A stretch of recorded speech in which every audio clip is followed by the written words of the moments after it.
The new housemaid asked, "Madam, why is my daughter's father in the portrait in your home?" The rain was drumming against the windows of the bus as it crossed the American countryside. Emily clutched her worn backpack to her chest, watching the drops of water trace sinuous paths down the glass. At her feet, a small travel bag contained everything she owned in the world. In her pocket was a crumpled photo of a little girl with hazel eyes. Her Chloe, barely 3 years old. Her heart tightened at the thought. It had already been 2 weeks since she had last seen her daughter, temporarily entrusted to her sister in New York while she looked for work.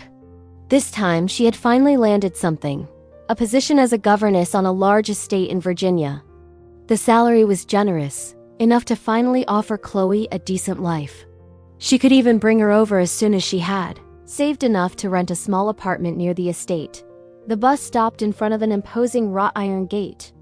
Emily slung her bag over her shoulder and stood motionless for a moment in front of the entrance. The Blackwood Estate. The golden letters gleamed even under the pouring rain. Beyond the gates, an alley lined with century-old oak trees stretched toward a majestic residence that seemed straight out of a fairy tale. The building, made of light stone with white shutters and slate roofs, dominated a beautifully maintained park. Climbing roses framed the windows, and a marble fountain stood at the center of a paved courtyard. Emily felt her stomach knot. The daughter of a neighborhood seamstress was about to work in a place like this. She took a deep breath, straightened her shoulders, and pressed the intercom button. A feminine voice, distinguished and slightly tired, answered after a few seconds. "Yes, hello madam, I am Emily Harper, the new governess." There was a silence, then the crackle of the intercom. Yes, of course. Please come in." The gates opened with a metallic creak, and Emily walked down the alley. Each step on the wet gravel echoed like a heartbeat. She could not help but admire the beauty of the place. The gardens were impeccable despite the season.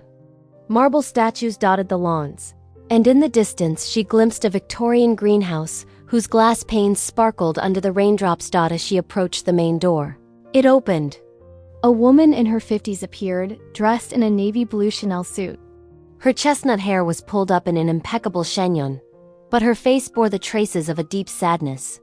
Her gray eyes were ringed with dark circles, and despite her careful makeup, one could guess she had cried recently. "Miss Harper, welcome.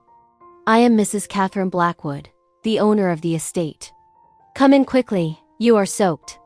If you are enjoying this story so far, don't forget to leave a little like and subscribe to the channel so you don't miss any of our captivating stories. And tell me in the comments, what do you think of this mysterious beginning? Are you curious to discover the secret of the portrait? Emily stepped into a sumptuous entrance hall. The white marble floor reflected the light from a monumental crystal chandelier hanging from the 6-meter-high ceiling. A majestic carved wooden staircase rose to the upper floors, its banisters adorned with delicate floral motifs. Ancient paintings decorated the walls covered in damask silk, and the air was fragrant with a subtle scent of rose and beeswax. But what immediately caught Emily's attention was the portrait. A huge oil painting presided over the marble fireplace in the adjacent salon, visible from the entrance. It depicted a man in his 40s with a very aristocratic bearing and a piercing gaze. His black hair, slightly graying, was carefully styled, and he wore a dark suit that accentuated his distinguished appearance. His expression was both gentle and melancholic, as if he were contemplating something precious and distant. Emily's blood ran cold in her veins. Her bag slipped from her shoulder and fell to the floor with a dull thud. Her legs began to tremble, and she had to lean against the wall to keep from collapsing. Her heart was beating so hard that she could hear the blood pulsing in her temples. That face, she knew that face. Every line, every feature, every expression was familiar. It was the face she saw every time she looked at her daughter. It was the face of the man who had abandoned her 4 years earlier. The man who had left her pregnant and alone without a word of explanation, without an address where she could find him. The man she had desperately searched for months before resigning herself to raising their child alone. "Alexander. Miss Harper, are you feeling all right?" Mrs. Blackwood's voice seemed to come from very far away. Emily blinked, trying to regain her composure. She must be mistaken. It was impossible. Alexander had told her he was an orphan, that he had no family, that he lived alone in a small apartment in Chicago. He was a literature professor, modest and discreet. He could not be the same man as the one in this portrait, clearly the master of this sumptuous residence. And yet the resemblances were disturbing, the same dark almond-shaped eyes, the same straight nose, the same dimple in the chin, the same curve of the lips. "Excuse me, madam," she stammered, picking up her bag with a trembling hand. "It's just that this portrait—" She hesitated, not knowing how to phrase her question without seeming crazy or impertinent on her first day. "Who is this man?" Mrs. Blackwood followed her gaze, and her face clouded over with an even deeper sadness.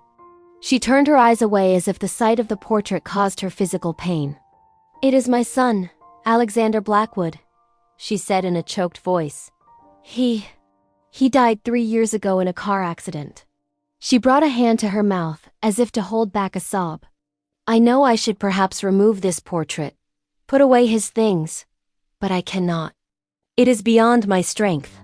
Excuse me, She interrupted herself, visibly overwhelmed by emotion. Emily remained frozen, stunned. Alexander was dead, but that was impossible. She had known him 4 years ago, and Chloe was 3 years old. If this man was really her daughter's father, then he had been alive 4 years ago. The dates matched. But if he had died 3 years ago, that meant he had still been alive a year after Chloe's birth. Why had he never contacted her?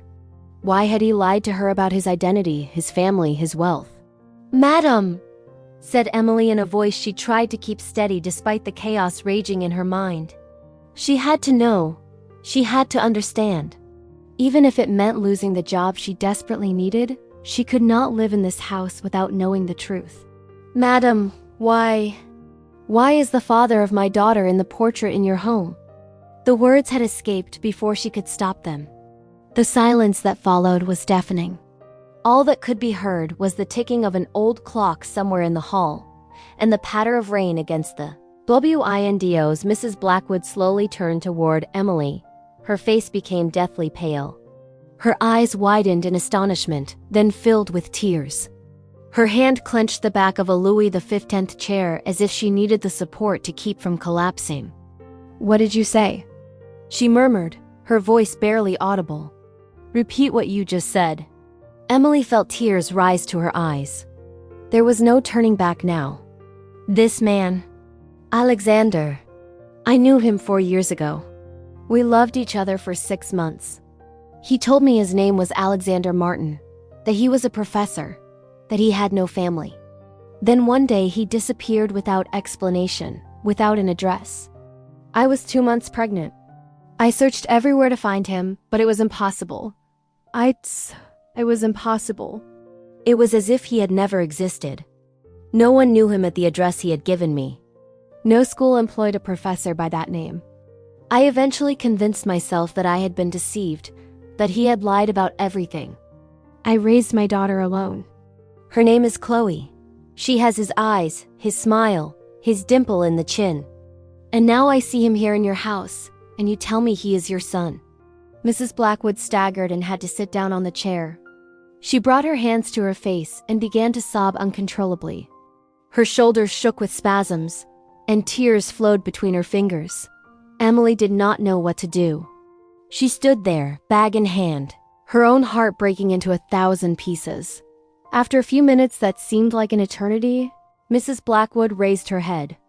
Her makeup had run. Her eyes were red and swollen. But there was something new in her gaze, a glimmer of hope mixed with immeasurable pain. "You have a daughter," she said in a hoarse voice, "a 3-year-old daughter, Alexander's little girl." "My little girl." She stood up abruptly and approached Emily with an almost frightening urgency. Show me a photo of her, I beg you." Emily took the crumpled photo of Chloe from her pocket. It was a snapshot taken a few weeks earlier in a park in New York. The little girl was smiling at the camera, her brown curls framing her round face and her hazel eyes sparkling with mischief. She was wearing a pink floral dress that Emily's sister had given her for Her birthday. Mrs. Blackwood took the photo with a trembling hand and contemplated it for a long time. A new flood of tears began to flow down her cheeks. "My God," she murmured. "She looks so much like him.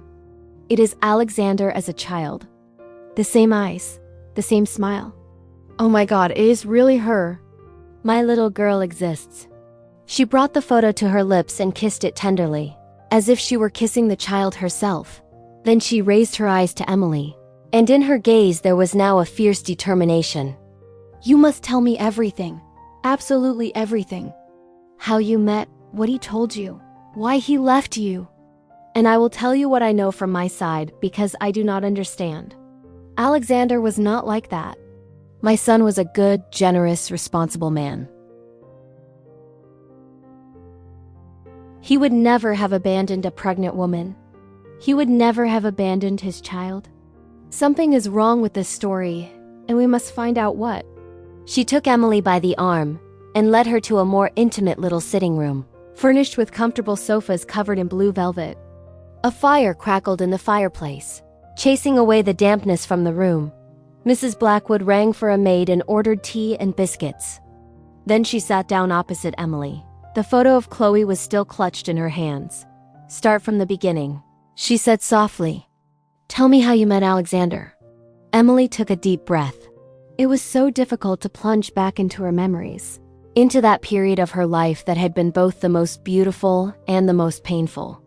"It was in April, 4 years ago," she began. "I was working as a waitress in a cafe in Chicago. I was saving up to resume my literature studies, which I had had to interrupt when my mother died. One afternoon, a man came in. He looked tired, preoccupied. He sat down at a table near the window and ordered a coffee. Then he took out a book and started reading. I remember the title exactly, Les Miserables by Victor Hugo. I loved that novel. It was my favorite.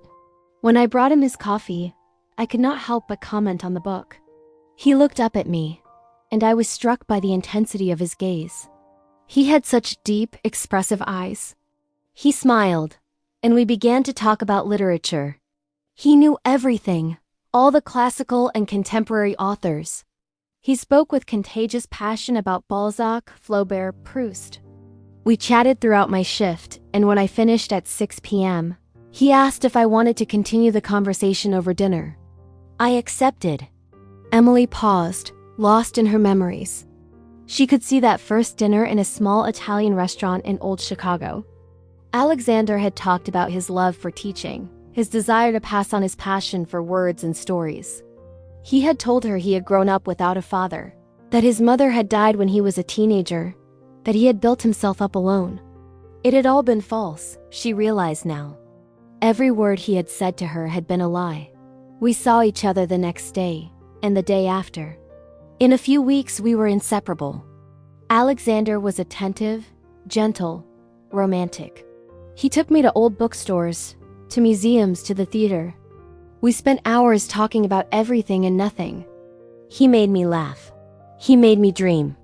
For the first time since my mother's death, I felt truly happy, truly alive. I fell in love with him as I never thought possible. And I thought he loved me too. He told me so every day. He told me I was the woman of his life, that we were going to build a future together. Emily's voice broke, and she had to stop for a moment to regain her composure. Mrs. Blackwood handed her a handkerchief, her own eyes shining with tears. "Go on," she murmured. "Please go on." At the end of 4 months, I became pregnant. It was not planned, of course, but when I found out, I was happy, terrified too, because we did not have much money and my professional situation was precarious, but happy. I loved Alexander and I was sure he loved me. I told myself we would make it together, that we would raise this child in love. When I told him the news, he became very pale. He remained silent for a long moment. Then he took me in his arms and told me he was happy that we were going to be a family. But something had changed in his eyes. There was worry, perhaps fear. I told myself it was normal, that becoming a father was an enormous responsibility and that he needed time to get used to the idea. Emily wiped her tears and continued. Her voice grew harder, tinged with bitterness. For 2 weeks, he was distant. He canceled our dates, claiming he had a lot of work. When we saw each other, he was preoccupied, absent. I asked him what was wrong, and he said everything was fine, that he was just tired. Then one day, he simply disappeared. I went to the address he had given me, an apartment in the 3rd district. The neighbors told me they did not know any Alexander Martin. I searched all the high schools and middle schools in Chicago. None employed him. I tried to reach him on the number he had given me, but it was out of service. It was as if he had vanished into thin air. I continued searching for him for months, even after Chloe's birth. I spent my meager savings on advertisements. I contacted every Alexander Martin in the region. Nothing. I eventually understood that he had lied about his identity, that he had used me and abandoned me. I was devastated, but I had a baby to raise. My sister helped as best she could, but she already had 3 children and a husband who barely earned enough to support them. I took on small jobs: waitress, cleaning lady, saleswoman. Never enough money, never any stability. Until I saw this advertisement for a governess position on a large estate in Virginia. The salary was so generous that I applied immediately, even though I had no experience in the field. I told myself it was my chance to finally give my daughter a decent life. And here I am arriving, and I discover that the man who abandoned me was actually the son of my new employer, that he was rich, that he had a family, that he had lied to me above all. Silence fell again in the sitting room. The flames in the fireplace cast moving shadows on the walls. The maid entered with the tea, placed the tray on the low table, and withdrew discreetly. Neither woman touched the steaming cups. Mrs. Blackwood still clutched the photo of Chloe to her heart, her face ravaged by the contradictory emotions running through her. Finally, she spoke in a low, trembling voice. "There are things in your story that do not match the Alexander I knew," she said. "My son would never have done such a thing. Never. He was the most upright, most responsible man I have ever known." When his father died 15 years ago, Alexander was only 25. He could have squandered the inheritance, lived in idleness, enjoyed the family fortune. Instead, he took over his father's business. He managed the estate with remarkable wisdom and maturity. He took care of everything: the vineyards, the leasing of the lands, the employees, the family's charitable works. Alexander was also a deeply solitary man, continued Mrs. Blackwood, her gaze lost in the flames. After his father's death, he withdrew into himself. He had a few close friends, but he hardly ever went out. He spent his days working and his evenings reading in his library. I worried about him. I wanted him to meet someone, to marry, to start a family. But he told me he was not ready, that his work was enough for him. Then, about 4.5 years ago, something changed. Alexander became different. He went out more often. He smiled more. One day, he told me he had to be away for a few months. He needed to step back, to think about his life. He said he was going to travel, that he did not want to be contacted. I was worried, but he assured me everything was fine, that he just needed time for himself. He left in March and returned in September of the same year. Emily felt her heart race. The dates matched perfectly. Alexander had left home in March. It was in April that she had met him in Chicago. He had stayed with her until September. Then he had returned home. But why had he lied to her? Why had he pretended to be someone else? When he came back, continued Mrs. Blackwood, he had changed. He seemed older, sadder. He threw himself back into work with an almost obsessive intensity, as if he wanted to numb himself. I asked him several times what was wrong, but he refused to talk about it.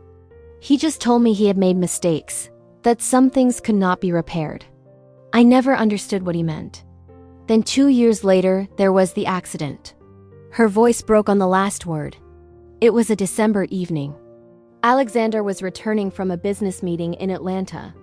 It was pouring rain. The road was dangerous.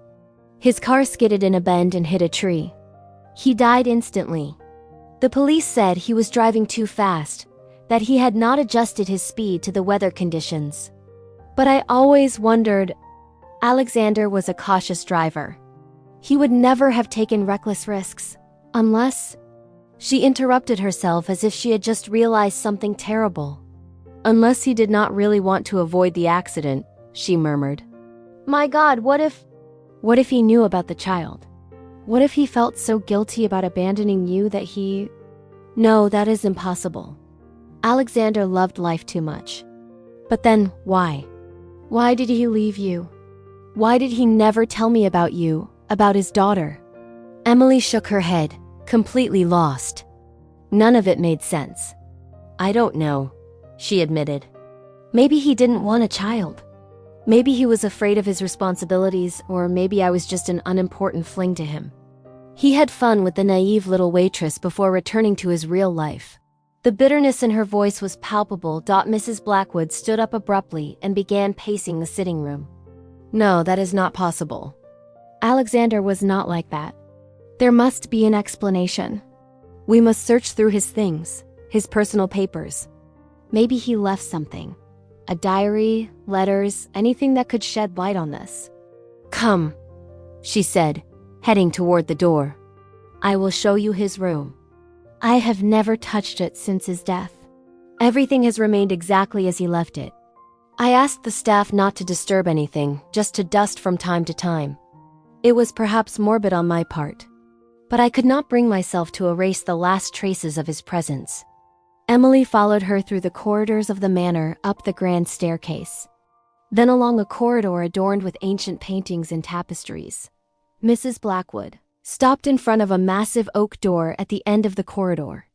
She took a key from her pocket and inserted it into the lock.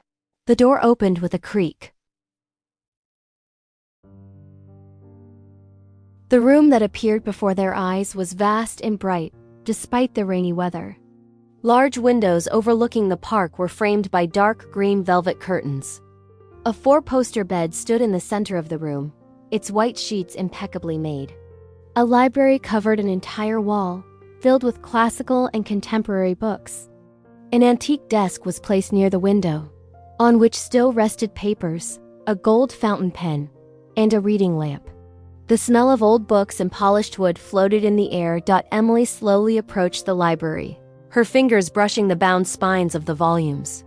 Victor Hugo, Balzac, Flaubert, Baudelaire, all the authors Alexander had spoken to her about with such passion.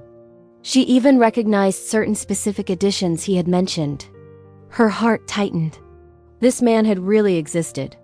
It was Alexander who had made her dream with words and stories. But who had he really been? The rich and solitary son described by Mrs. Blackwood, or the modest professor she had known, or perhaps both in a certain way. Let's start with the desk, suggested Mrs. Blackwood, opening the drawers. Alexander kept all his important papers here. They methodically searched the drawers, examining the documents one by one. There were invoices, business contracts, formal letters, but nothing personal. Then, in the last bottom drawer, hidden under a pile of old newspapers, Emily found a black leather notebook. She opened it carefully. It was a diary filled with Alexander's elegant handwriting. I found something, she said in a choked voice. Mrs. Blackwood hurried to her side. Together, they began to read. The first entries were banal, describing workdays, concerns about managing the estate, thoughts on books read. Then, in March 4 years earlier, the tone changed radically. I can no longer continue like this, Alexander had written. I feel like a prisoner of my name, of my fortune, of what is expected of me. I no longer recognize myself in the mirror. Who am I really? A Blackwood, heir to a prestigious lineage, manager of a family empire, or simply Alexander, a man who loves to read, who dreams of simplicity, who wants only to be loved for who he is and not for what he possesses. I need to leave, to distance myself from all this. I need to know if I can exist outside my name. Emily felt tears rise to her eyes. She was beginning to understand. Alexander had not lied out of cruelty or contempt, but out of a need for authenticity, out of a desire to escape his identity. She turned a few pages and found an entry dated April. I met her today. Her name is Emily. She works in a small cafe in Chicago. When she saw me reading Les Miserables, her eyes lit up and she spoke to me about the book with a passion that moved me. She did not see my designer clothes. She did not notice my expensive watch. She simply saw a man who loved to read. For the first time in my life, I felt seen for who I really am. I gave her a false name, Martin, my mother's maiden name. I told her I was a professor, that I had no family. It was selfish of me, even dishonest. But I wanted so much to know what it felt like to be just me, without the weight of the Blackwood name. I know it is wrong. I know I should tell her everything, but not yet, not right away. I need these few weeks where I can simply be Alexander, the man who loves a wonderful woman, and not Alexander Blackwood, the heir one marries for his fortune. In the following weeks, the entries overflowed with joy and love. Alexander described every moment spent with Emily, every conversation, every smile. "She makes me better," he had written. "With her I laugh, I dream. I truly live for the first time. I know I should tell her the truth, but I am afraid. Afraid she will see me differently when she knows. Afraid she will no longer love me but what I represent. I am trapped by my own lies." Then came the entry that would change everything, dated the day Emily had announced her pregnancy. "She is pregnant, my God. She is pregnant. I am going to be a father. I should be happy. In a way I am, but I am also terrified. How can I raise a child on a lie?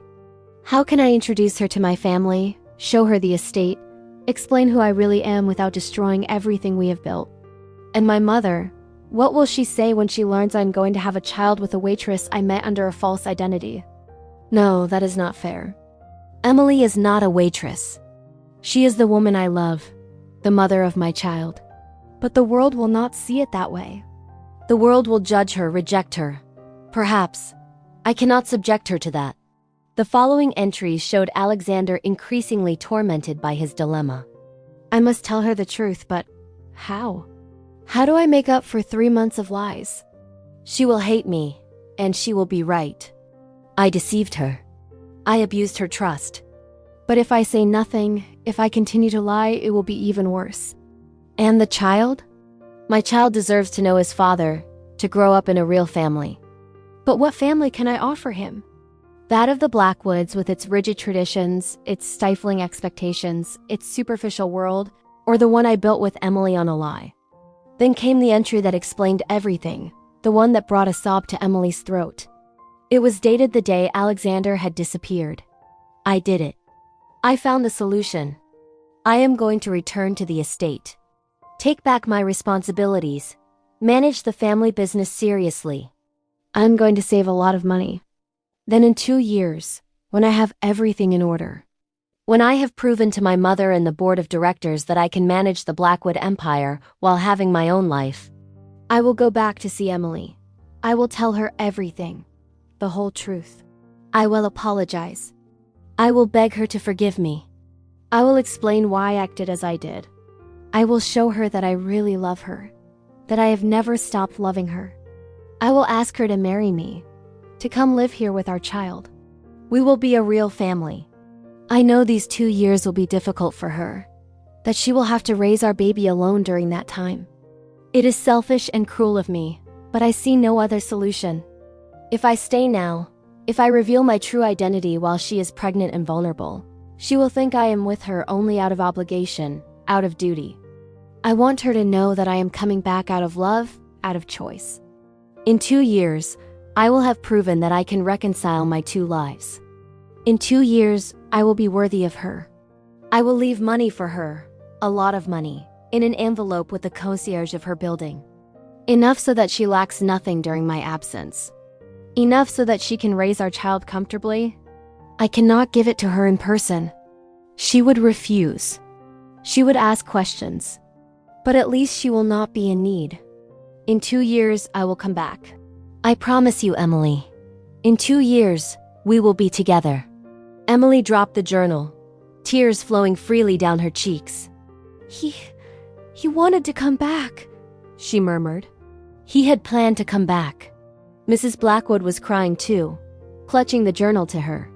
"He never wanted to abandon you. He just wanted to..." He wanted to do things right in his clumsy and stupid way, but he wanted to do things right. She continued leafing through the journal, her voice broken by emotion. Listen, there is more, much more. The following pages documented Alexander's return to the estate. His taking control of the family business again. His efforts to rationalize management and increase profits.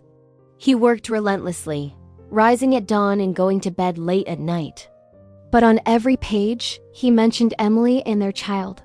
He counted the days, the weeks, the months. He imagined what the baby would look like, whether it would have its mother's eyes or his own. He wondered if it was a boy or a girl. He talked about what he would do when he found them, the projects they would do together.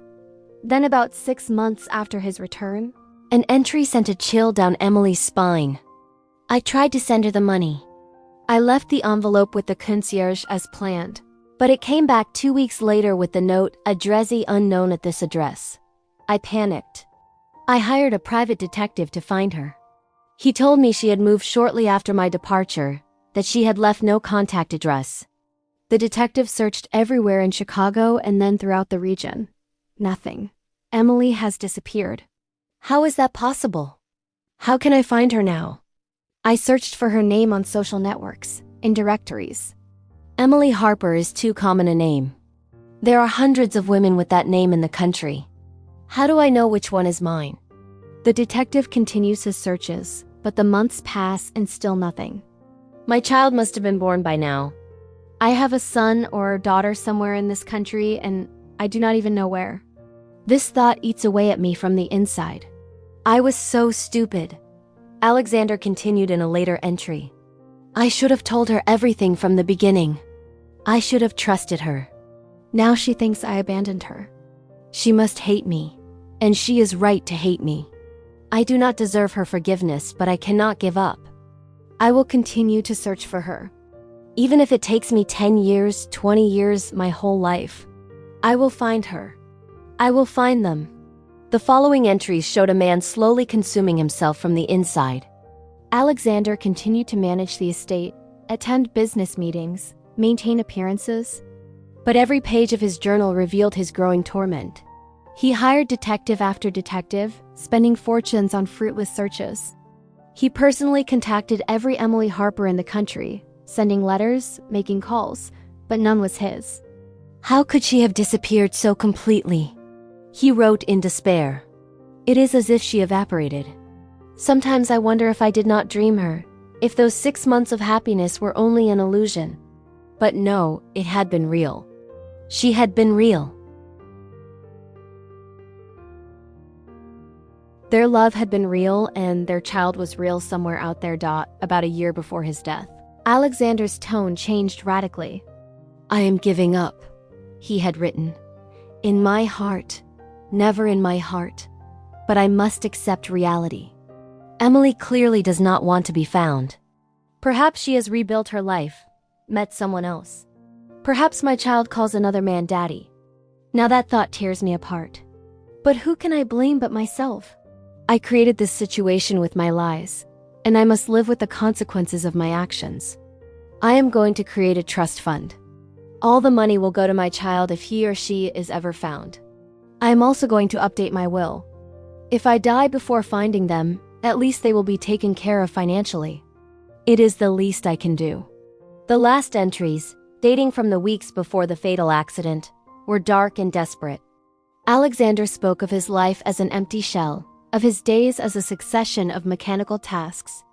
He had lost the taste for living, the joy of reading, the desire to fight. Perhaps I deserve this solitude, he wrote. Perhaps this is my punishment for having played with Emily's feelings, for having lied, for having been too cowardly to face the consequences of my actions at the right time. The last entry dated 3 days before the fatal accident. I am so tired. Tired of searching, tired of fighting, tired of living with this weight on my conscience. But I cannot give up completely. Somewhere I have a child, my child. Even if I never see him or her, even if he or she never knows I existed, I want him or her to have a good life. I have made the necessary arrangements. The money is there safely, waiting. If one day someone finds me, If one day someone arrives with proof that he or she is my child, everything will be for him or her. It is all I can do now. I hope it will be enough. I hope Emily and our child are happy somewhere, even without me. It is all I want, their happiness. Even if it means I remain alone forever. The silence that followed the reading of the last page was absolute. Even the rain seemed to have stopped. Emily and Mrs. Blackwood remained motionless, the journal open between them. The pages silent witnesses to a broken love and an avoidable tragedy. He loved me, Emily finally murmured, her voice barely audible. All this time while I hated him, while I cursed him, while I told myself he had used me and thrown me away like a tissue, he loved me. He was looking for me, he wanted to find us. She brought her hands to her face. Her shoulders shook with sobs. And I moved. I left Chicago because I could not bear to stay in the city where we had met, where every street, every cafe reminded me of him. I went to New York to my sister without leaving an address. How could he have found me? Mrs. Blackwood took her in her arms, crying too. You could not have known, she said softly. How could you have known? Alexander made choices, bad choices perhaps, but they came from a sincere desire to do the right thing.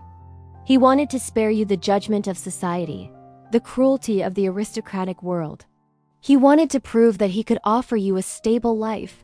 He did not know that those good intentions would cause so much pain. They remained locked in each other's arms for a long time. Two women broken by the same man. United by the same loss and the same incomprehension. When they finally separated, the day was declining. Shadows lengthened in Alexander's room as if his ghost still watched over his secrets. There is something else, said Mrs. Blackwood suddenly, standing up. Alexander mentioned a will, a trust fund. I must check with his notary. If it is true, if Alexander really set money aside for his child, then Chloe is entitled to that inheritance. She is Alexander's only direct heir. Everything that belonged to him should come to her. Emily shook her head vehemently. No, I do not want his money. That is not why I came here. I did not even know he was rich before arriving. I just wanted a job to provide for my daughter. I do not want to take advantage of— Stop! Mrs. Blackwood interrupted her firmly. It is not taking advantage. It is receiving what legitimately belongs to your daughter. Alexander wanted her to be taken care of. It was his last wish, his only way to repair his mistakes. You have no right to refuse this inheritance on behalf of Chloe. She took Emily's hands in hers, her gaze intense and determined. Listen to me carefully. My little girl, Alexander's daughter, has been deprived of her father for 3 years. She grew up without knowing her daddy, without knowing her paternal family, without benefiting from everything that should have been hers by right. I cannot change the past. I cannot bring Alexander back, but I can make sure Chloe receives what is due to her. And you, Emily, you raised this child alone for 3 years in difficult conditions, without any help. You deserve to be compensated for everything you have endured. Emily wanted to protest, but Mrs. Blackwood raised her hand to stop her. I will contact the notary first thing tomorrow morning. In the meantime, you are going to stay here, not as a governess, but as a member of the family. This house is now Chloe's house too. It is her inheritance, her heritage, and I want to know my little girl. I want to see her grow up, be present in her life, make up a little for everything her father could not give her. Tears now flowed freely down Mrs. Blackwood's face. I lost my son 3 years ago. I thought my lineage would die with him, that I would die without descendants. And now I learned that I have a little girl, a beautiful little girl who carries the Blackwood blood. You cannot imagine what that means to me. It is as if Alexander left me one last gift, one last chance to live fully. Emily felt something break inside her. All the anger and bitterness she had accumulated for 3 years, this woman in front of her, this aristocrat who could have rejected her, despised her, treated her as a liar or an opportunist, instead welcomed her with open arms. She recognized her little girl. She wanted to repair her son's mistakes. Thank you, murmured Emily, unable to say anything else. Thank you for believing me. Thank you for accepting us. It is I who thank you, replied Mrs. Blackwood. You gave my son 6 months of real happiness. 6 months where he could be himself without the weight of his name and his responsibilities. And you gave him a child, even if he never had the chance to know her. You made him a father, even if he never really knew it. That night, Emily slept in a sumptuous guest room, in a bed so comfortable she felt as if she were floating on a cloud. But sleep was slow to come. Her mind kept turning, replaying the events of the day, mentally rereading the pages of Alexander's journal. She thought back to all the moments they had spent together, now seeing them in a new light. The times he had changed the subject when she asked questions about his family. The times he had insisted on paying the restaurant bill despite her protests. The gifts he always gave her, carefully chosen and probably very expensive, even if he removed the price tags. All those little signs she had ignored, too blinded by love to see the truth. And now, what was she supposed to do? Accept this inheritance for Chloe? Stay in this house, in this life of luxury that did not really belong to her? She who had always lived modestly, who had learned to be content with little. How could she adapt to this world? The next morning, Emily woke to the sound of birds singing in the park. The sun was finally shining, chasing away the clouds of the previous day. She got up, put on the clean clothes Mrs. Blackwood had placed in her room, and went down for breakfast. In the dining room, a table was set with refined elegance. Mrs. Blackwood was already there, dressed in a cream suit, her hair impeccably styled. But her eyes were still red and swollen, witnesses to a sleepless night. "Good morning, Emily," she said with a weak smile. "I hope you slept well. I know all this is a lot to absorb." "Good morning, madam," replied Emily, sitting down. "I don't know if slept well is the right term, but thank you for your concern." They ate in silence for a few minutes. Then Mrs. Blackwood set down her coffee cup and looked at Emily with intensity. "I contacted Mr. Dubois, the family notary, this morning. He will be here in 2 hours. He will bring Alexander's will and all the relevant documents." She paused, then added softly, "I would also like you to bring Chloe here. I want to meet her. I want to see my little girl." Emily's heart leaped in her chest. Chloe, her little Chloe, whom she missed terribly.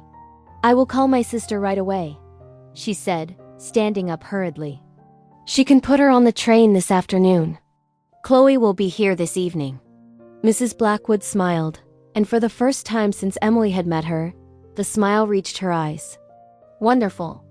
I will ask the staff to prepare a room for her. The nursery, perhaps? It was Alexander's room when he was a child. It is full of old toys and illustrated books. I think Chloe will like it." 2 hours later, Mr. Dubois arrived at the estate. He was a man in his 60s with round glasses and a worn leather briefcase. He greeted Mrs. Blackwood with respect and looked at Emily with curiosity. "Mrs. Blackwood has explained the situation," he said, settling into the office. "It is an unusual matter but not without precedent. Before proceeding, I will need proof of paternity. A DNA test will be necessary to confirm that little Chloe is indeed Alexander's daughter." Emily nodded. "I understand. I am ready to take all the necessary tests." "Good," said Mr. Dubois, opening his briefcase. "In the meantime, allow me to read you the relevant provisions of Alexander Blackwood's will." He took out an official document and began to read in a clear, formal voice.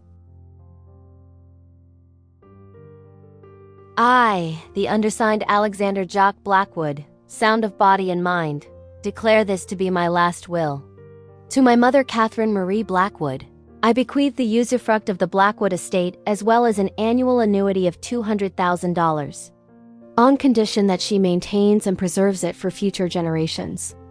If I have legitimate or natural children recognized at the time of my death, they will inherit the bare ownership of the estate and all my other assets, including the shares of the Blackwood Vineyards Company, bank accounts, and various investments.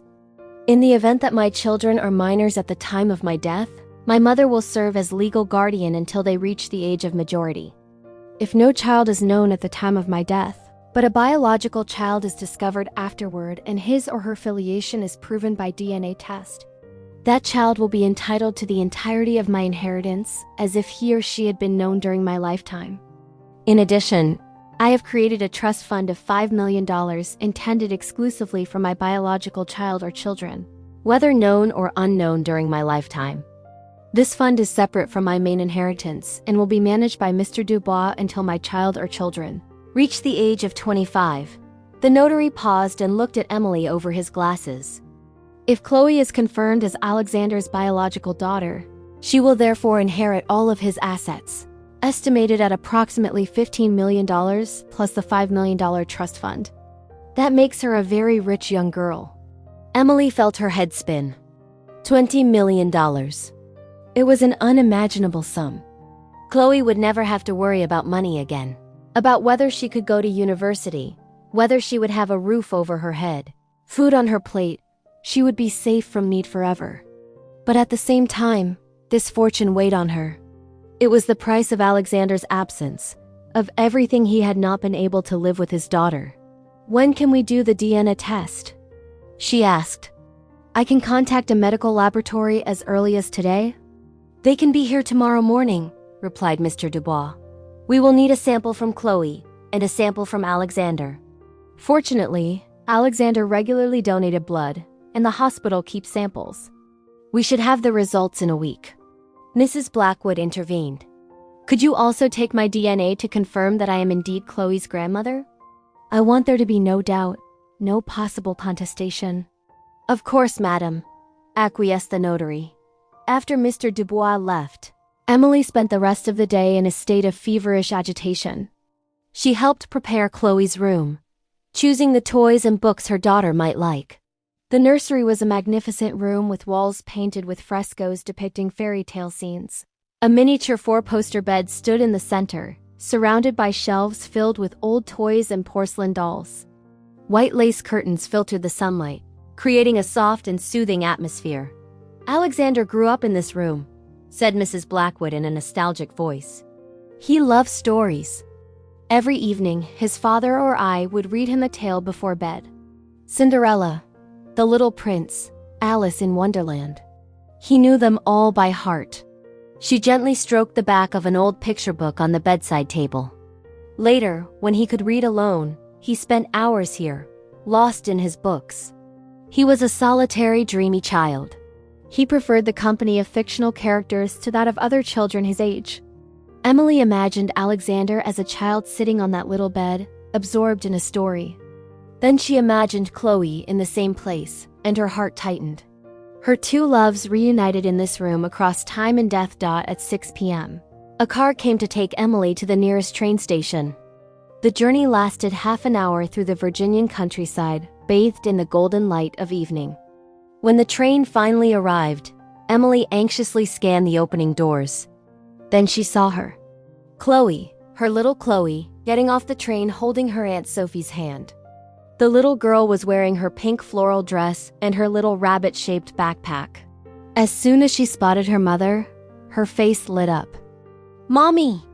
she cried, letting go of her aunt's hand and running toward Emily.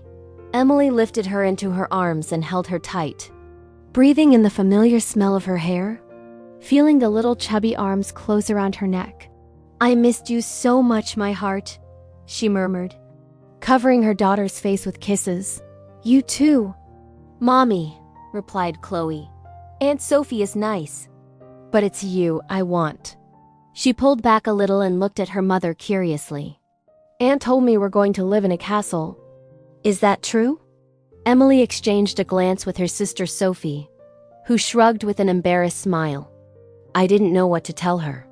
On the phone, you just said you had found a place to stay and that you wanted her to come. During the drive back to the estate, Chloe never stopped talking, asking 1,000 questions about the castle.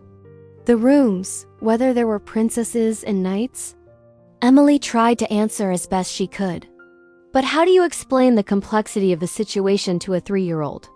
When the car passed through the gates of the Blackwood estate, and Chloe saw the majestic residence rise before her, her eyes widened in astonishment. "Is it really a castle?" she exclaimed.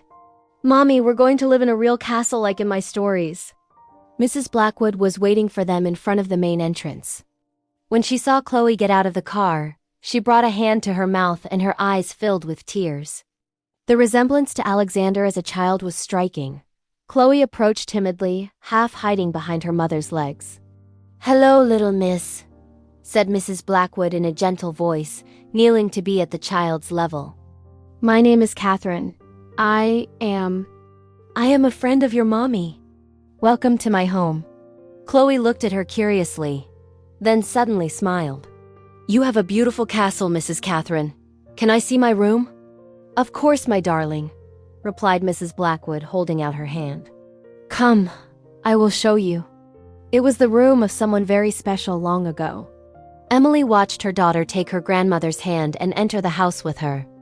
Sophie turned to her with a questioning look. "Emily, what exactly is going on? Why is this woman crying when she sees Chloe? Why are you in this huge property? You owe me explanations." Emily took a deep breath and began to tell her sister the whole story. As she spoke, Sophie's face went from surprise to disbelief, then to anger. "Wait, you're telling me Chloe's father was a millionaire who lied to you about his identity? And that he died while looking for you? That's completely crazy. It sounds like a bad romance novel." "I know," sighed Emily. "Believe me, I have trouble believing it myself, but I read his journal. I saw his words, his pain, his regrets. It was real. He really loved me. And now what?" asked Sophie. "Are you going to stay here, accept the money? Is Chloe going to become a little rich heiress?" "I don't know," admitted Emily. "Everything is happening so fast. 24 hours ago, I was just a girl looking for work. Now what am I? The mother of the Blackwood heiress, the unofficial daughter-in-law of an aristocrat. I don't even know how to define myself." Sophie took her in her arms. "Listen, however you define yourself, you are my sister and I will always be there for you. If you need to talk, advice, or just a familiar presence, call me. Okay?" "Okay," murmured Emily. "Thank you, Sophie, for everything." After her sister left, Emily went up to the nursery. She found Chloe sitting on the little bed, surrounded by picture books, while Mrs. Blackwood read her a story.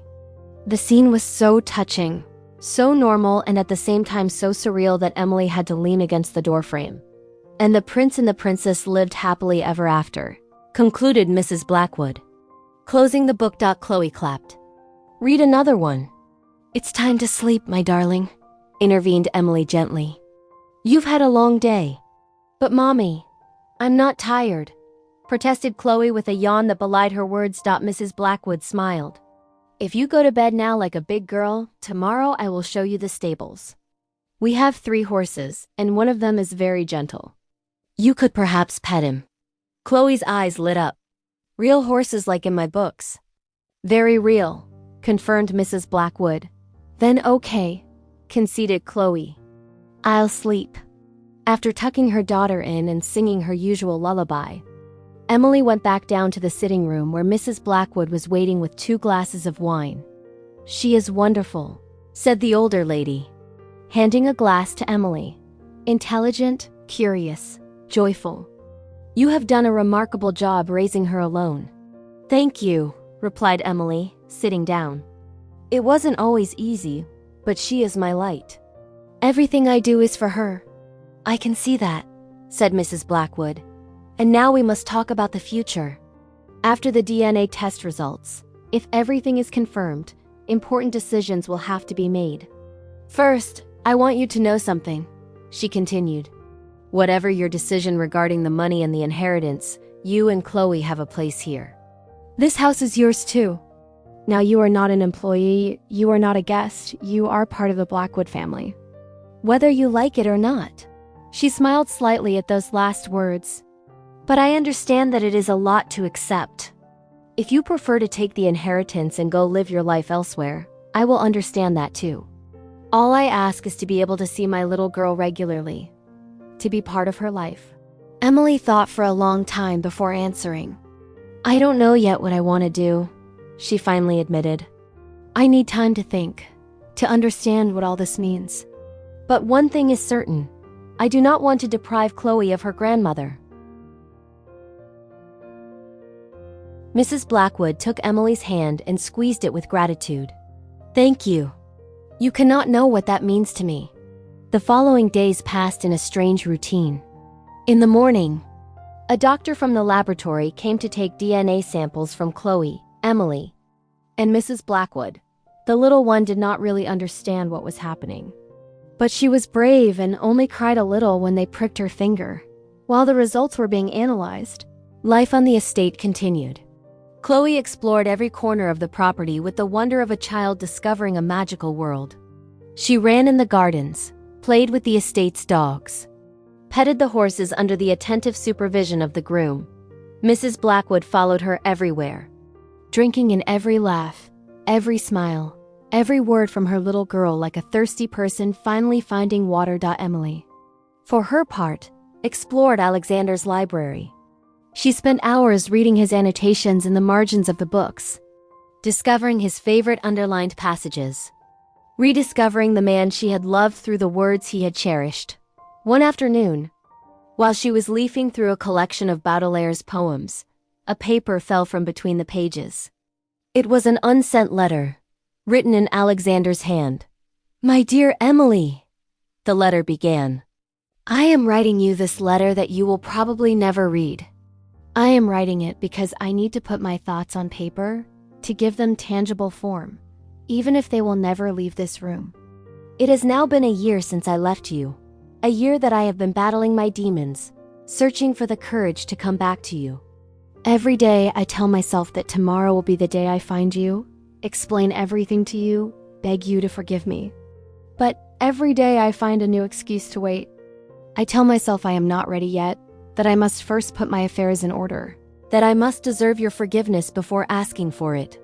The truth is, I am afraid.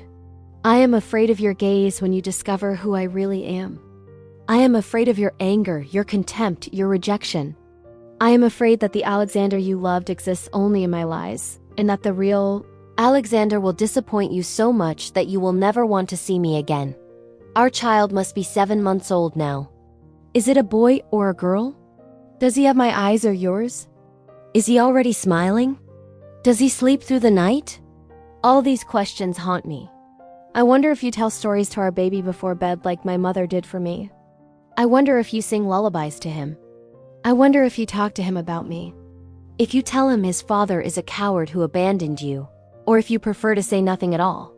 Sometimes in my dreams, I imagine the three of us together. We are in a simple little apartment, not a manor like this one. You prepare dinner while I rock our child. We are happy, so happy. Then I wake up and realize that this dream will never come true because I ruined everything with my lies and my purchases. I have hired detectives to find you, but it is as if you have disappeared from the face of the earth. Perhaps it is a sign. Perhaps the universe is telling me that I do not deserve a second chance, that I should let you live your life without me. But my heart refuses to accept that idea. I cannot imagine a future without you, without our child. I will continue to search for you, Emily, even if it takes the rest of my life. Even if you reject me when I finally find you, at least I will have tried. At least I will have done everything to repair my mistakes. I love you. I have always loved you since that first day in the cafe when you smiled at me while talking about Victor Hugo. I will love you until my last breath. Forgive me, my love. Forgive me for everything, Alexander. Emily brought the letter to her lips. Her tears stained the paper. I loved you too, she murmured. I still love you despite everything. Why were you so stupid, Alexander? Why didn't you come back sooner? We could have been happy together. Chloe would have known her father. You would have seen her first steps, heard her first words. You would have been there. She remained seated for a long time in the library, the letter clutched to her heart. Mourning the man she had loved and lost, mourning the stolen years, mourning the family they could have been. A week later, Mr. Dubois returned with the DNA test results. He gathered them all in the office, his face grave and professional. The results are unequivocal, he announced. Chloe Harper is indeed the biological daughter of Alexander Blackwood. The genetic match is 99.9%. In addition, the tests confirm that Mrs. Catherine Blackwood is indeed Chloe's paternal grandmother. Mrs. Blackwood let out a sob of relief. "Thank God," she murmured. "Thank you. This means," continued the notary, "that Chloe Harper is the sole legal heir of Alexander Blackwood. All the provisions of the will therefore come into effect, Mrs. Harper, as mother and legal guardian of Chloe. You will have to make certain decisions regarding the management of the inheritance until your daughter reaches the age of majority." He took several documents out of his briefcase and placed them on the desk. "Here are the papers detailing all the assets that belong to Chloe. The Blackwood estate, of which Mrs. Catherine Blackwood retains the usufruct until her death. The shares of the Blackwood Vineyards Company, representing a value of approximately $8 million. Various bank accounts and investments totaling approximately $7 million. And the trust fund of $5 million, which will be managed separately until Chloe turns 25. Emily looked at the figures scrolling before her eyes, completely overwhelmed. $20 million. It was such an astronomical sum that she could not even conceptualize it. "What do I have to do?" she asked in a weak voice. "Nothing for now," replied Mr. Dubois. "The assets will remain where they are, managed by the same financial managers who handled them for Alexander. You will receive quarterly reports on the state of the finances. When Chloe turns 18, she will be able to start making decisions about her inheritance. In the meantime, you can withdraw what you need for her education, her health, her well-being." He added strongly, "I strongly recommend that you consult an independent lawyer to represent you in this matter.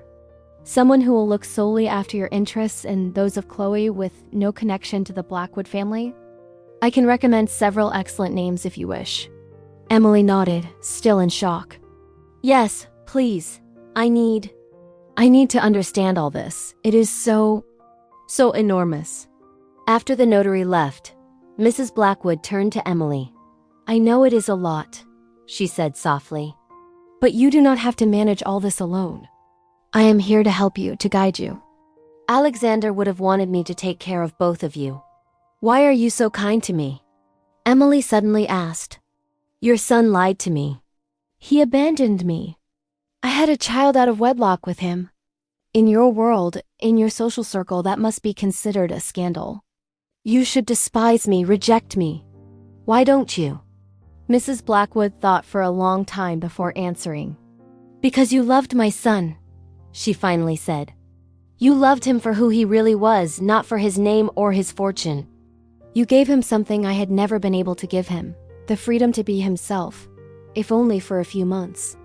And then," she continued with a sad smile, "Alexander was my only child. When he died, a part of me died with him. I spent these last 3 years surviving, not living. I got up in the morning because I had to. I managed the estate because it was my duty, but I was empty inside. And then you arrived, you and Chloe. Suddenly I have a reason to smile again. I have a little girl to love, to spoil, to watch grow up. You have given me back life, Emily. How could I despise you for that?" Emily felt tears run down her cheeks. "I don't know what to say," she murmured. "Say that you will stay," replied Mrs. Blackwood. "Say that you will raise Chloe here, that she will grow up knowing her roots, her history.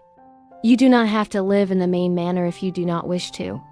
There are several cottages on the estate that could be renovated. You would have your privacy while remaining close. Chloe could go to the village school, have a normal childhood while benefiting from her inheritance." "And if I want to resume my studies?" asked Emily. "I had to interrupt them when my mother died. I had always dreamed of getting my literature degree, perhaps even becoming a professor." Mrs. Blackwood's face lit up. "Of course. The University of Charlottesville is only an hour from here. You could enroll as early as next term. I would be delighted to look after Chloe while you are in class." The following weeks were a whirlwind of activity. Emily met the lawyer recommended by Mr. Dubois, a competent and pragmatic man who explained all her rights and responsibilities. She inquired about the registration procedures at the university, rediscovering with excitement the prospect of resuming her abandoned studies. Meanwhile, a cottage on the estate was renovated according to her tastes. It was a charming stone house with a flower garden, spacious enough for her and Chloe, but intimate enough for her to feel truly at home. Chloe blossomed day by day. She loved her new life. The vast spaces to run in, the animals to pet, the stories her grandmother told her. Every evening, she began to call Mrs. Blackwood Grandma Catherine, which each time brought tears of joy to the older lady's eyes. One afternoon, while Emily was supervising the installation of the last pieces of furniture in the cottage, she heard cries of joy coming from the manor's garden. She rushed outside and found Chloe and Mrs. Blackwood playing hide-and-seek behind the rose bushes. The sight of this distinguished woman on her knees in the grass, laughing heartily with her little granddaughter, was both touching and surreal. "Mommy, look!" cried Chloe, running toward her. "Grandma Catherine showed me where Dad liked to hide when he was little. It's our secret hiding place now." The word Dad hit Emily like a punch. It was the first time Chloe had used that word. Mrs. Blackwood approached, looking a little embarrassed. "I talked to her about Alexander," she said softly.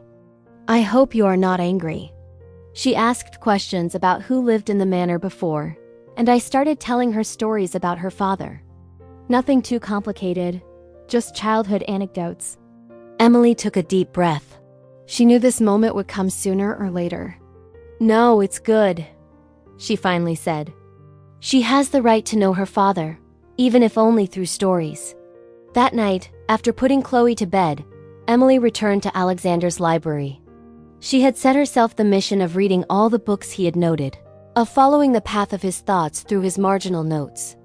It was her way of knowing him, of understanding the man he had become after their separation. She came across a volume of Montaigne's essays. Alexander had underlined a particular passage. "The greatest thing in the world is to know how to belong to oneself." In the margin, he had written, "But how can one belong to oneself when one belongs to a name? To a lineage, to expectations that are not one's own? How can one find one's own voice when the path has been traced even before one is born?" Emily now understood Alexander's torment. He had not been the heartless seducer she had imagined for 3 years. He had been a man trapped by his own identity, desperately seeking to escape, even if only temporarily. Those lies had not been a betrayal, but a quest for truth, as paradoxical as that might seem.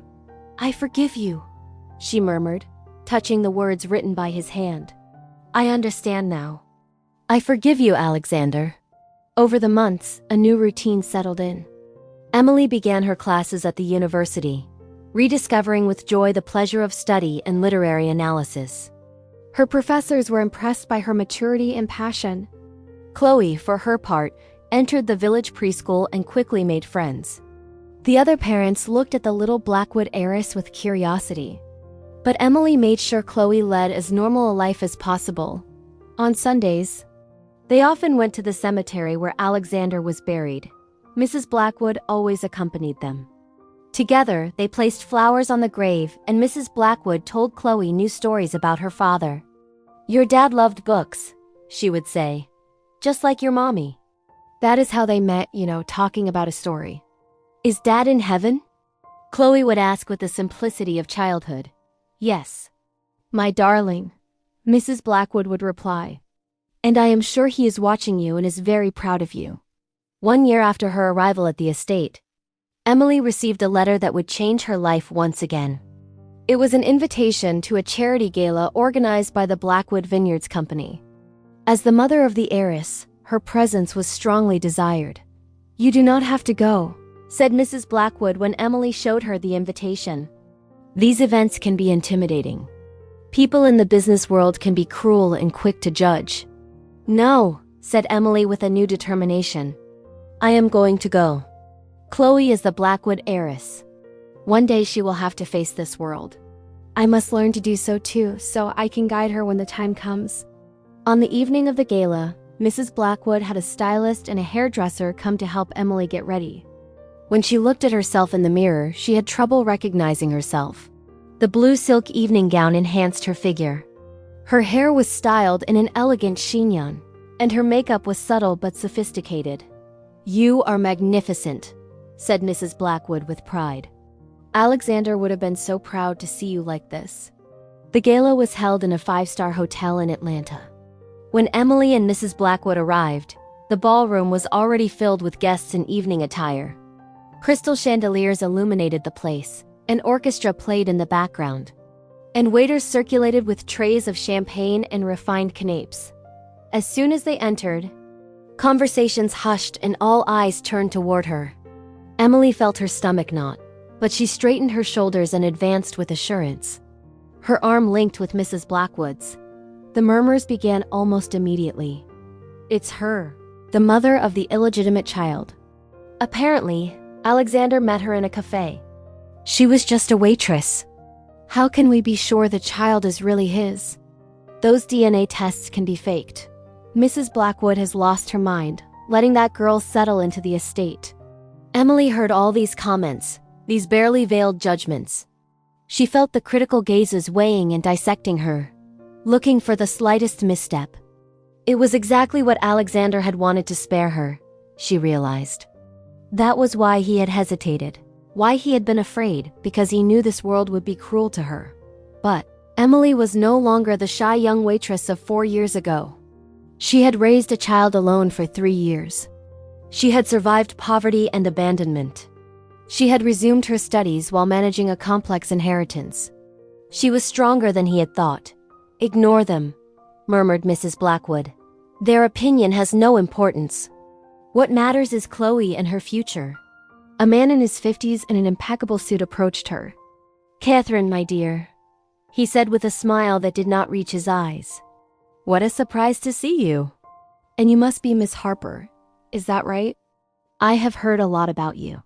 "Monsieur Balmont is the president of the board of directors of Blackwood Vineyards," explained Mrs. Blackwood in an icy tone. "He was also Alexander's business rival." "Rival is a bit strong," replied Balmont with a forced laugh.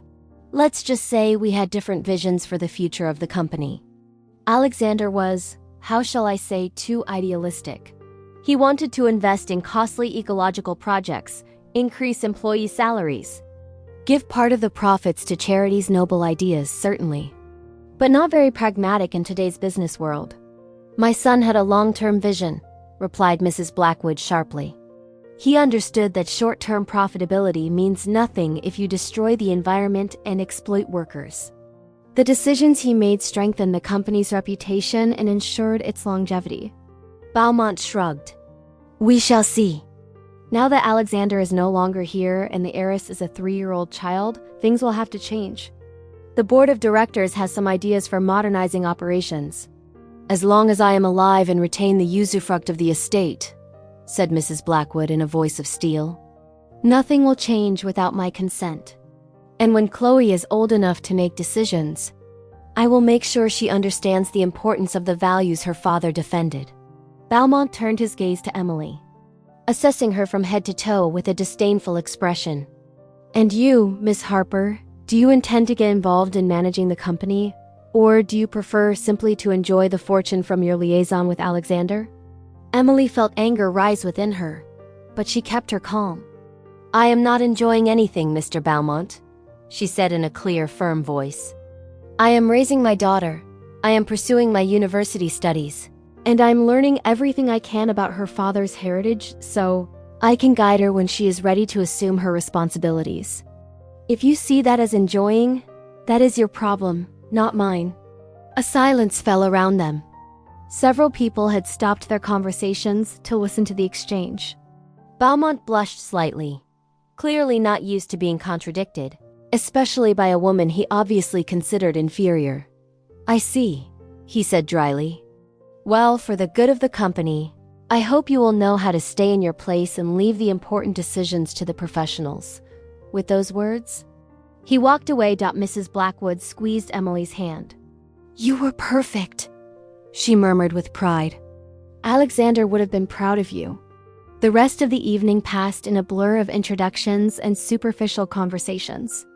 Some people were kind, others openly hostile.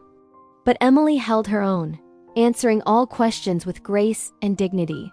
Toward the end of the evening, a young woman of about 30 approached Emily timidly. "Excuse me," she said with a slightly hesitant accent. "I am Isabel Lauret. I was a friend of Alexander's. We studied together at university." Emily felt her heart accelerate. Here was someone who had known Alexander, the real Alexander, before all the weight of his responsibilities. "Pleased to meet you," she said. "Would you like to go talk somewhere quieter?" They found a small salon adjacent to the ballroom. Isabel sat down and looked at Emily with eyes shining with unshed tears. "When I learned that Alexander had had a child, I could not believe it," she said. "Then I heard the story, how he had met you, how he had wanted to be someone else for a few months. And suddenly, everything made sense." "What do you mean?" asked Emily.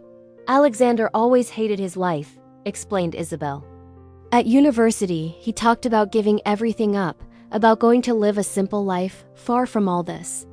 But after his father's death, he felt obliged to take over the family business. He once told me he felt like he was wearing a mask all the time, playing a role that was not his own. When he left for a few months 4 years ago, I knew he was looking for something or someone. He was looking for a reason to live, a reason to be truly himself. And he found you." Isabel wiped her tears. After his return, he was different, sadder, but also more determined. "He told me he had made a terrible mistake, that he had let the only person who had really understood him slip away. He spent his time looking for you. It had become an obsession. I told him several times to give up, that perhaps you did not want to be found, but he refused to listen. He said he owed you the truth, that he had to apologize, even if you rejected him." "I would have wanted to know," murmured Emily. "I would have wanted to know he was looking for me. Perhaps I could have, I don't know, left clues, made things easier." "Don't blame yourself," said Isabel, taking her hand. "You could not have known. No one could have foreseen how things would turn out. The important thing now is to make sure his daughter grows up knowing the wonderful man her father was, despite his flaws and mistakes." They talked for a long time. Isabel shared anecdotes about Alexander as a student, about his dreams and hopes. Each story was a treasure for Emily, another piece of the puzzle that was Alexander Blackwood. When Emily and Mrs. Blackwood returned to the estate late at night, they found Chloe asleep in her grandmother's bed, a storybook open beside her. The babysitter explained that the little one had insisted on waiting in Grandma Catherine's room and had fallen asleep looking at photos of Alexander as a child. Emily gently carried her daughter to the cottage and tucked her into bed. Looking at her sleeping so peacefully and innocently, she made a silent promise to herself. She would raise Chloe to know her father through stories, photos, and letters. She would teach her the values Alexander had cherished, the love of books, respect for others, the importance of remaining true to oneself. And when Chloe was old enough to understand, she would tell her the whole story without hiding anything, the lies, the regrets, the love, the loss, because it was the story of her family. With all its imperfections, the years passed gently. Chloe grew up curious and intelligent, adored by her mother and grandmother. Emily obtained her literature degree with honors, then began a master's. She also gave private lessons to the village children. Finding her vocation in teaching, Mrs. Catherine Blackwood, who had been so sad and solitary, regained a joy in living she thought she had lost forever. She spent her days looking after Chloe, passing on the family history to her, teaching her classical literature and good manners, but also playing with her in the garden and laughing heartily. The estate, which had been a silent mausoleum for 3 years after Alexander's death, once again rang with laughter and life. Beaumont and the board of directors tried several times to change the direction of the company, but Mrs. Blackwood, with the support of Emily's lawyer and several board members who respected Alexander's memory, managed to preserve her son's vision. The Blackwood Vineyards even became a model of a responsible company combining profitability and respect for the environment. When Chloe was 7 years old, she one day asked to visit her father's grave. It was a sunny Sunday in spring, and the cherry trees in the cemetery were in full bloom. In front of the tombstone engraved with the name Alexander Jacques Blackwood, 198, -2022, Chloe remained silent for a long time. "Mommy," she finally said, "Grandma Catherine told me that Dad loved you very much. Did you love him too?" Emily knelt beside her daughter and put an arm around her shoulders. "Yes, my darling. I loved him with all my heart, and he loved me too. We lost sight of each other for a while, but our love never died. And the proof of that love is you. I wish I had known him," murmured Chloe, tears flowing down her cheeks. "I wish you were here to read me stories, to play with me, to hold me in his arms." "Me too, my darling," said Emily, kissing her daughter's forehead. "Me too. But even if he is not here physically, he is with us in a certain way, in the books he loved, in the stories Grandma Catherine tells you. In this house he preserved for you, and above all he is in you. You have his eyes, his smile, his love of words. A part of him lives through you." Chloe wiped her tears and placed a hand on the tombstone. "Hello, Dad," she said softly. "I don't really know you, but Mommy and Grandma Catherine talked to me a lot about you. They say you were intelligent, kind, and that you love to read. I love to read too. Mommy reads me a story every evening, just like Grandma Catherine read you stories when you were little. I am going to study hard at school and become someone good to make you proud. And one day, when I am grown up, I will take care of the estate you protected. I promise you." Mrs. Blackwood, who stood a little further back, cried silently. Emily joined her, and they embraced, united in their love for Alexander and for Chloe, the little girl who had become the bridge between the past and the future. Years later still, when Chloe was 16, Emily decided it was time to show her Alexander's journal. They settled in the library in the same armchairs where Emily had first read the words written by the man she had loved. Chloe read each page attentively, her eyes widening with surprise, sadness, and understanding. When she reached the last entry, the one written a few days before the accident, she closed the journal and remained silent for a long time. "He really wanted to be a good father," she finally said. He made mistakes, but his intention was good." "Yes," confirmed Emily, "he made mistakes, big mistakes. But he loved you, Chloe. He loved you even before knowing if you were a boy or a girl. He loved you, and he did everything to try to repair his faults. He just didn't have the time." Chloe stood up and walked over to the large portrait of Alexander that still presided in the entrance hall. She looked at it for a long time, studying every feature of her father's face. "I really look like him, don't I?" she said. "You are his spitting image," replied Emily, joining her. "Sometimes, when you are lost in a book, you have exactly the same expression he had. It is both disturbing and magnificent. I would like to tell him that I forgive him," murmured Chloe. "For lying, for leaving, for everything. I would like him to know that I understand." "He knows," said a voice behind her. Mrs. Catherine, now 70 years old, entered the hall slowly. "Wherever he is, he knows, and he is proud of you, my darling. Proud of the young woman you are becoming." That night, Chloe wrote a letter to her father, one she would never read, but which expressed everything she had in her heart. "Dear Dad, I am writing you this letter that you will never read, just as you wrote letters to Mommy that she did not read in time. It is strange to talk to someone who is no longer here, but Mommy says that sometimes it is necessary to heal. I read your journal today. I read your doubts, your fears, your regrets. I read how much you loved Mommy, how much you wanted to find us, and I understood something important. You were not perfect. You made mistakes, you lied, you were afraid, but you were human and your love for us was real.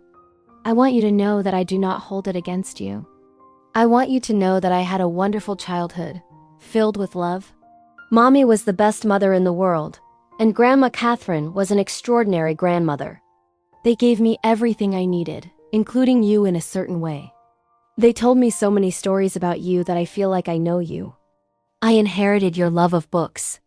I spend hours in your library reading the same books you read, discovering the passages you underlined. It is my way of knowing you, of understanding who you were. And you know what?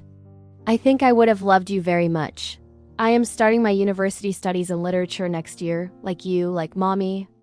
I want to become a professor, to pass on to others the love of words and stories. I know that is what you would have wanted to do too if you had not had to take over the family business. So I will do it for both of us. I will also take care of the estate. I will preserve your heritage. I will continue the charitable works you started. But I will also live my own life. I will make my own choices because that is what you would have wanted for me, isn't it? You wanted me to be free to be myself. Thank you, Dad, for the love you gave Mommy. Thank you for the values you defended. Thank you for the heritage you left me, not only material, but also moral and intellectual. And thank you for giving me life, even though you never had the chance to see me grow up. I love you, Dad. I will always love you. Your daughter, Chloe. She carefully folded the letter and went to place it on her father's grave, wedging it under a stone so it would not blow away. The gentle evening wind rustled the leaves of the trees. And Chloe suddenly had the soothing feeling that her father had heard those words. That he knew, that he understood, a few years later still. Chloe completed her university studies with honors and began teaching literature in a high school in Virginia. She met a charming young man, Thomas, who loved her for herself and not for her fortune. When she told him the story of her parents, he was moved to tears. Your father would have been so proud of you, he told her. You are everything he wanted you to be. Intelligent, good, true to yourself. The day of Chloe's wedding was both joyful and melancholic. She wore a magnificent white dress, and her mother and grandmother were radiant at her side. But one chair remained empty, symbolically reserved for Alexander. Before walking down the aisle on Thomas's arm, Chloe took a moment to stand in front of her father's portrait in the hall. Hello, Dad, she murmured. I am getting married today. I would have liked you to be here to walk me down the aisle, but in a certain way, you are here. You are in every decision I make, in every value I defend. You are in me, and I know you are happy for me wherever you are. She gently touched the frame of the portrait, then turned to her mother, who was waiting with tears in her eyes. Ready, Mommy? Ready, my darling, replied Emily. Mrs. Catherine Blackwood died peacefully in her sleep at the age of 80. Surrounded by the love of her granddaughter and of the woman who had become like a daughter to her. Her last words were, I am finally going to see my Alexander again. I will be able to tell him that I took care of his daughter and his granddaughter. I will be able to tell him that they are doing well, that they are happy, and I think he will be at peace now. Chloe then inherited full ownership of the estate. She and Thomas decided to live there and raise their future children, thus perpetuating the cycle of life and love in this place steeped in history. Emily, now a tenured professor at the university, continued to live in the cottage. She had refused to move into the main manor after Mrs. Catherine's death, preferring to keep her little intimate refuge. She spent her days teaching, writing academic articles, and being the best grandmother possible to Chloe's children. One summer evening, as the setting sun bathed the estate in golden light, Emily walked in the gardens. She arrived in front of the old oak tree where Alexander used to read as a child, according to his mother's stories. She sat down against the rough trunk and closed her eyes, listening to the song of the birds and the rustling of the leaves. You know, Alexander, she said aloud, our story was not perfect. It was full of lies, misunderstandings, and pain. But it was also full of love, a love so strong that it survived separation, death, and time. Our daughter has become an extraordinary woman. She has your qualities and your values, but also the strength to live her own life. I have finally understood why you did what you did. It took me years to forgive, but I understand now. You were just trying to be yourself, to love and be loved for who you really were. And for 6 months you had that. We had that. Perhaps it was short, perhaps it ended badly, but those 6 months were real. They were true, and they created something beautiful. Chloe. She opened her eyes and looked at the estate stretching out before her. I am doing well now, Alexander. We are all doing well. Your daughter, your grandchildren, me. We have built something good on the foundations of our story. Your legacy is not only this land or this money, it is the love you left behind. The love that continues to multiply through the generations. She stood up and brushed off her dress. Rest in peace, my love. You have been forgiven, you have been understood, and you have never been forgotten. As she returned to the cottage, she saw Chloe come out of the manor, holding in her arms her 2-year-old little girl, Emily, named in honor of her grandmother. The child was laughing heartily, her brown curls shining in the setting sun, and in her hazel eyes. Emily recognized Alexander's gaze living again through a new generation. The cycle continued. Love continued, and in the hall of the manor, the portrait of Alexander Blackwood still watched. A silent witness to a love story that had crossed lies, death, and time to finally triumph in the lives it had created. The end. I hope this story captivated you from beginning to end. If you enjoyed this touching tale full of twists, don't forget to leave a like and subscribe to the channel so you don't miss any of our upcoming exciting stories. And now, tell me in the comments, what did you think of this story? Were you moved by the fate of Alexander and Emily? Do you think Alexander made the right choice in hiding his true identity? What do you think of the way Chloe grew up with her father's heritage? Your comments are precious to us and help us create even more content that you enjoy. See you soon for new stories.